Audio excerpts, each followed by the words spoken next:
আসন্ন সংসদ নির্বাচনে আইনশৃঙ্খলা রক্ষায় সারা দেশে ১ লাখ সেনাবাহিনী সহ ৮,৯৭,০০০ সদস্য মোতায়েন থাকবে বলে জানিয়েছেন স্বরাষ্ট্র উপদেষ্টা জাহাঙ্গীর আলম চৌধুরী। বলেন, ৪২,৭৬১টি ভোট কেন্দ্রের মধ্যে ১৬,০০০ কেন্দ্রকে ঝুঁকিপূর্ণ হিসেবে চিহ্নিত করা হয়েছে। গুরুত্বপূর্ণ ২৫,০০০ ভোট কেন্দ্রে থাকবে বডি ক্যামেরা। বিস্তারিত জানাচ্ছেন বিল্লাল হোসেন। এবারের নির্বাচনের নিরাপত্তায় সর্বপ্রথম আধুনিক প্রযুক্তি ব্যবহার করবে আইনশৃঙ্খলা বাহিনী। গুরুত্বপূর্ণ কেন্দ্রে ৪২৮টি ড্রোন এবং ডগ স্কোয়াডের পাশাপাশি দুর্গম কেন্দ্রগুলোতে ব্যালট সহ নির্বাচনী সামগ্রী পরিবহনে থাকবে বিমান বাহিনীর হেলিকপ্টার। সচিবালয়ে আইনশৃঙ্খলা সংক্রান্ত উপদেষ্টা কমিটির সভা শেষে স্বরাষ্ট্র উপদেষ্টা বলেন, সারা দেশে ঝুঁকিপূর্ণ ১৬,০০০ সহ ২৫,০০০ কেন্দ্রে থাকবে সিসি ক্যামেরা।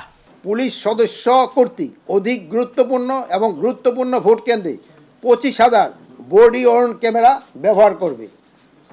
আসন্ন জাতীয় সংসদ নির্বাচনে প্রতিটি ভোট কেন্দ্রে সিসিটিভি স্থাপন করা হবে, সে লক্ষ্য প্রয়োজনীয় প্রস্তুতি গ্রহণ করা হচ্ছে। নির্বাচনকে বাধাগ্রস্ত ও প্রভাবিত করতে পারে এমন যে কোনো ধরনের অপতৎপরতা কার্যক্রম অন্তর্বর্তী সরকার কঠোর হস্তে দমন করবে। প্রায় ৯ লক্ষ আইনশৃঙ্খলা বাহিনীর সদস্য ২ পর্বে মোতায়েন থাকবে বলে জানান তিনি। ভোটকেন্দ্রের নিরাপত্তা থেকে শুরু করে মোবাইল ও স্ট্রাইকিং ফোর্স পরিচালনা সবকিছু সমন্বয় থাকবে রিটার্নিং কর্মকর্তার অধীনে। দ্বিতীয় পর্বে ভোট কেন্দ্রিক মোতায়েন, সেখানে আইনশৃঙ্খলা রক্ষা বাহিনীর সদস্যরা ৮ থেকে ১৪ ফেব্রুয়ারি পর্যন্ত মোট ৭ দিন দায়িত্ব পালন করবেন। বাংলাদেশ সেনাবাহিনী ১ লক্ষ, বাংলাদেশ নৌবাহিনী ৫,০০০, বাংলাদেশ বিমান বাহিনী ৩,৭৩০, বাংলাদেশ পুলিশ ১,৪৯,৪৪৩, বাংলাদেশ আনসার ও গ্রাম প্রতিরক্ষা বাহিনী ৫,৭৬,৩১৪, বর্ডার গার্ড বাংলাদেশ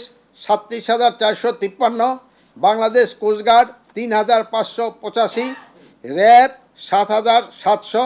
জুলাই গণ অভ্যুত্থানে থানা থেকে লুট হওয়া এবং অবৈধ কতগুলো অস্ত্র উদ্ধার হয়নি তার সঠিক তথ্য দিতে পারেননি জাহাঙ্গীর আলম চৌধুরী। উদ্ধার হচ্ছে, আমি ডেভিল হান্টেডটা তো বললাম, কিন্তু এরপরে আপনার এই প্রশ্নটা আমি রেখে দিলাম।